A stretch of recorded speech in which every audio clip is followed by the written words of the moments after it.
First, let's look at the definition of defamation. Defamation is the publication of a statement which affects a person's reputation in that it tends to lower the estimation of right-thinking members of society, generally by making them shun or avoid him. A statement which disparages a man's reputation in relation to his office, professions, calling, trade or business may be defamatory. Next is the case summarization of LIM GUAN ENG versus RUSLAN KASSIM in another appeal. Li GUAN ENG, or known as the former Chief Minister of Pulau Pinang, in the 2008 general election won the Bagan parliamentary seat and Air Putih State Assembly seat in Pulau Pinang. He has been accused for leaking Malaysian government secrets to the neighboring country of Singapore. He visited Singapore in 2008 on the basis of promoting medicine and tourism. This allegation was presented by publishing a media statement on the Perkasa website on 1 October 2011. On 26 March 2015, the High Court found the New Straits Times Press PhD and STB, former editor of the Datuk Syed Nazri Syed Haram Group, Utusan Melayu, and former Perkasa Ibrahim and Ruslan KASSIM, responsible for the defamation. The High Court in 2015 ordered Perkasa to pay damages of 150,000 while NSTP and Utusan each paid 200,000. On March 5, 2019, GUAN ENG only continued his application at the Federal Court to obtain permission to appeal against Perkasa, Ibrahim and Ruslan. However, at the beginning of his appeal proceedings at Federal Court on September 22 last year, GUAN ENG withdrew his legal action against Ruslan, who died. GUAN ENG also withdrew the application for permission to appeal against NSTP and Utusan Melayu on 5 March 2019 after the mainstream media agreed and paid damages of 200,000 each, which the High Court decided to GUAN ENG. GUAN ENG obtained permission to appeal the Federal High Court against the decision of the Appeal Court in July 2019.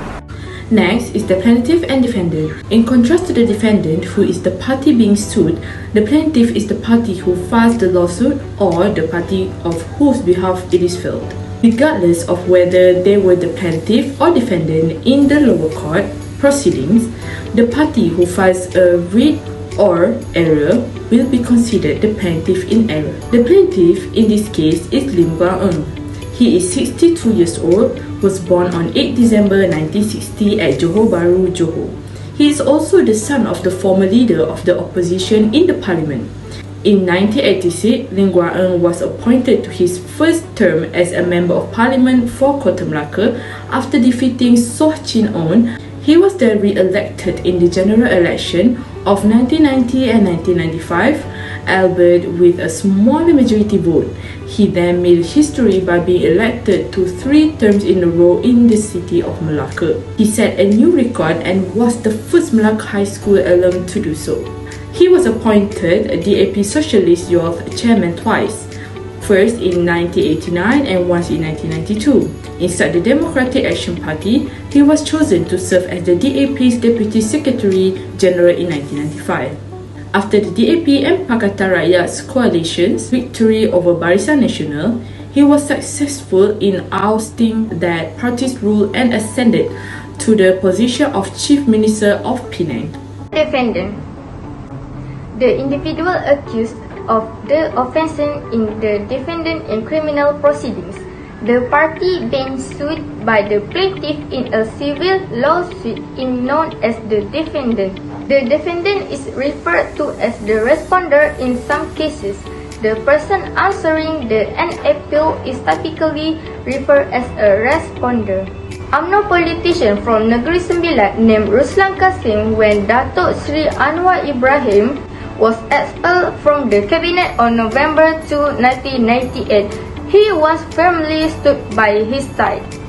Prior to this, he was a young UMNO member in Negeri Sembilan, but UMNO sacked him. After that, he founded the People's Justice Party with Datuk Sri Anwar Ibrahim, PKR. He is the chairman of Justice Relations, PKR, in Negeri Sembilan at the local level. Let's moving on to the type of defamation. Libel is the legal term for false statements that are published. For libel defamation, the false remark may be published in writing, print, or another permanent medium such as radio or television. The article above proved that Ruslan KASSIM published an article that accused LIM as Singapore agent by writing a false statement which tends to expose a person to hate him. For this case, the plaintiff, LIM does not need to prove actual damage as it can be proved with the statement being made in permanent form. Ways of defamation statements being made. First and foremost, a defamatory statement is a false statement of fact intended to injure a person in their company or commerce by revealing their hatred, derision, or contempt.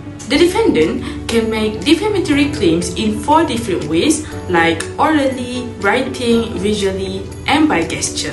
Thus, writing is the primary method of making false statements by creating words, letters, or numbers that state necessary information or meaning and writing them down or printing them on a surface. After that, verbally defamatory statements may also be made. By talking about something instead of doing it or recording it, a false statement is avoided. Additionally, one of the ways that a false statement may be delivered is through the use of images.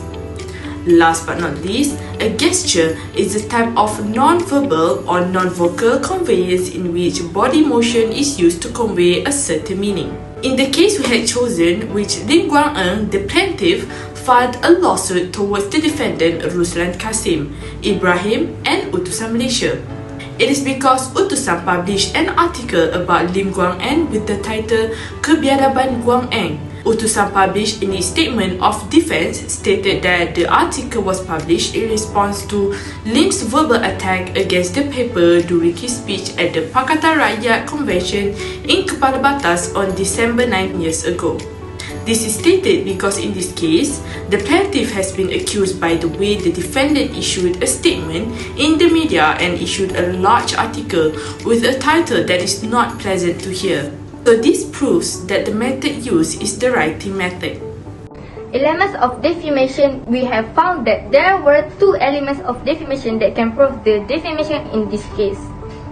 The first element is that Ruslan KASSIM used defamatory words which tends to lower the plaintiff's LIM reputation with the intention to cause him to be shunned or avoided by publishing an untrue statement on Perkasa's website in October 2011, which implied that he was endangering national security by exposing the country's secret to Singapore. Next, Ruslan KASSIM must maliciously publish the statement. The reason that Ruslan KASSIM published the statement may be because of an evil motive. If not, Ruslan KASSIM must have done some digging into the case rather than making a reckless action in deciding to issue a false statement telling bad things about LIM and even though the plaintiff is innocent, unless he has the opposite intention. For example, the intention to bring down LIM from his reputation. Finally, the court decision. Everything that has happened must have a solution. According to the situation or circumstances, there were certain defenses which are justification, fair comment, qualified privilege, and apology payment into court or unintentional defamation. This case involved LIM as a plaintiff and Ruslan KASSIM as the defendant. This case was closed with an order for all defendants involved in this case to pay LIM and also make an apology to him. Based on the news, NSTP and Utusan Melayu need to pay 200,000 to LIM for damages. In March 2015, Nur B. Arifin, the High Court judge, ordered Ruslan KASSIM for Perkasa to pay 150,000 in general. Now we have reached to the conclusion. To conclude this case, we believe that law of defamation seeks to protect an individual reputation and dignity from being accused by unfair speech and statement. Defamation law allows people to sue those who say or publish false and malicious comments. This is why defamation serves a real purpose, which is to protect individuals from affronts for their dignity and reputation. It is still in peace with the right to freedom of speech and expression. People are allowed to make true statements and give their opinions as well. Thank you.